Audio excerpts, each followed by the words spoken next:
Sanjaya. Then, O Dhritarashtra, Lord of the earth, having seen your son's forces set in their places and the fighting about to begin, Arjuna spoke these words to Sri Krishna. Arjuna, O Krishna, drive my chariot between the two armies. I want to see those who desire to fight with me. With whom will this battle be fought? I wish to see those assembled to fight for Duryodhana, those who desire to please the evil-minded son of Dhritarashtra by engaging in war. Sanjaya. Thus Arjuna spoke, and Sri Krishna, driving his splendid chariot between the two armies, facing Bhishma and Drona and all the kings of the earth, said, Arjuna, behold all the Kurus gathered together. And Arjuna, as he stood between the two armies, saw fathers and grandfathers, teachers, uncles and brothers, sons and grandsons, in-laws and friends. Seeing his kinsmen established in opposition, Arjuna fell into confusion and mournfully spoke these words. Arjuna, O Krishna, I see my own relations here, with the desire to fight, and my limbs are weak, my mouth is dry, my body is shaking, and my hair is standing on end.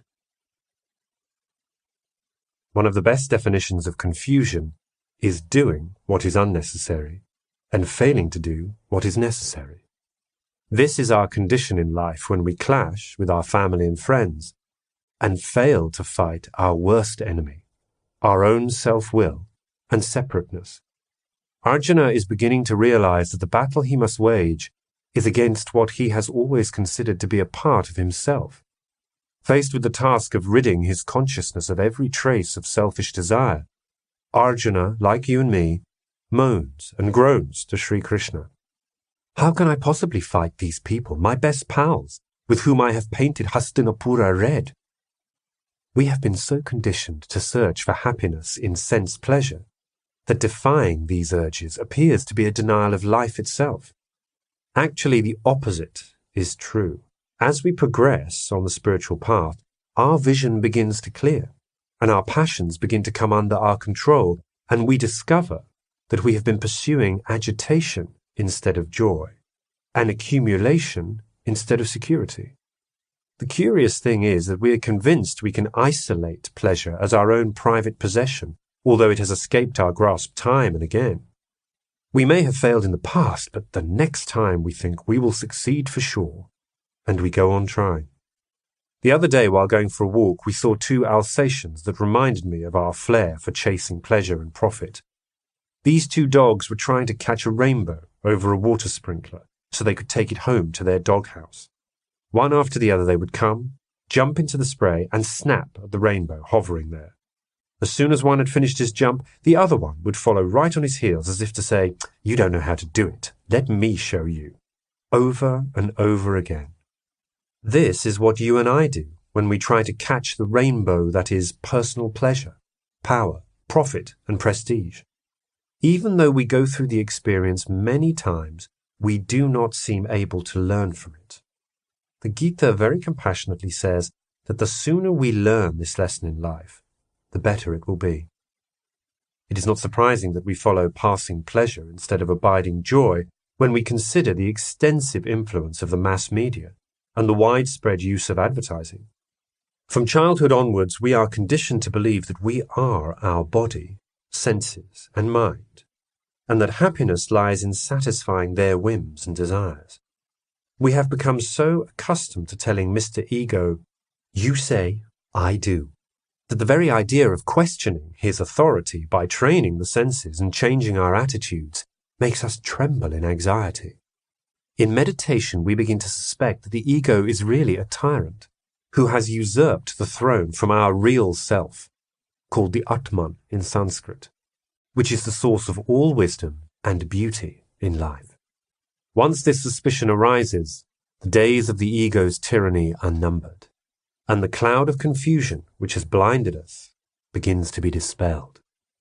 Arjuna, My skin is burning, and the bow, Gandiva, has slipped from my hand. I'm unable to stand, and my mind seems to be whirling. The signs are evil for us. I do not see that any good can come from killing our relations in battle. O Krishna, I do not desire victory, or a kingdom, or pleasures. Of what use is a kingdom, or Govinda, or pleasure, or even life?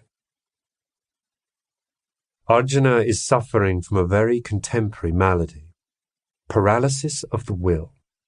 This is the crux of many of our problems. We say we want to put an end to war, yet we go on making missiles, guns, tanks and bombs, and arming other countries in the name of peace.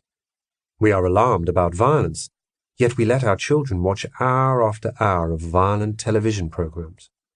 We are concerned about pollution, but we pour pollutants by the ton into our rivers and oceans. We make the air unfit to breathe and strip the earth of irreplaceable resources. Even when we can clearly see the urgency of stopping pollution and putting an end to violence, we lack the will and the wisdom to translate our desire into effective action. Though Arjuna deplores this state of inertia and self-pity, he's unable to shake it off. This is often our problem too. We can diagnose our shortcomings and even give a brilliant synopsis of the world's woes. But as long as our knowledge is limited to intellectual analysis, we will not have the capacity to make the world more peaceful. We will not be able to prevent pollution or even bring together estranged families and friends. It is the deeper will and wisdom which come through meditation that enable us to tap the creative resources and untiring energy lying latent in our consciousness. Looking at the opposing army, Arjuna is plunged into confusion. His special bow, Gandiva, slips from his grasp, and his mind reels at the prospect of fighting. This confrontation comes to all of us who are in earnest about putting an end to the cause of our sorrow and suffering, our petty little personality driven by self-will. Success on the spiritual path requires the highest kind of courage we can muster, for every ounce of our strength and resolution will be tested. It was my spiritual teacher, my mother's mother, who showed me through the example of her own life that it is the non-violent person who cannot be frightened. The violent person can always be threatened with greater violence. If you want to see real bravery, look at the person who is patient under attack, who will not retaliate, who will suffer rather than inflict suffering on others. This is the heroic ideal Jesus the Christ gives us to follow. Love your enemies. Bless them that curse you. Do good to them that hate you. And pray for them which despitefully use you and persecute you, that ye may be the children of your Father which is in heaven. Sri Krishna, in his infinite grace, helps Arjuna find this source of strength within himself, just as he enables us, when we turn to him, to become patient when attacked, forbearing when provoked, and loving when hated. This is the way we grow fearless and strong enough to grapple with the grave problems that threaten our world. Arjuna, those for whose sake we would desire a kingdom, or pleasures, or happiness, teachers, fathers, sons, even grandfathers, uncles, in-laws, grandsons, and others with family ties, they are engaging in this battle, renouncing their wealth and their lives. Even if they were to kill me, O Krishna, I would not want to kill them. Not even to become ruler of the three worlds, how much less for the earth alone. O Krishna, what satisfaction could we find in killing Dhritarashtra's sons? We would become sinners by slaying these men, even though evil. The sons of Dhritarashtra are related to us. Therefore we should not kill them, O Madhava. How can we gain happiness by killing members of our own family? Though they are overpowered by greed and do not see evil in the decay of the family or the sin in injuring friends, we see the evil which comes from the destruction of the family. Why shouldn't we turn away from this sin? When a family declines, ancient traditions are destroyed, With them are lost the spiritual foundations for life, and the entire family loses its sense of unity. O Krishna, where there is no sense of unity, the women of the family become corrupt. With the corruption of the women, O Varshnaya, society is plunged into chaos.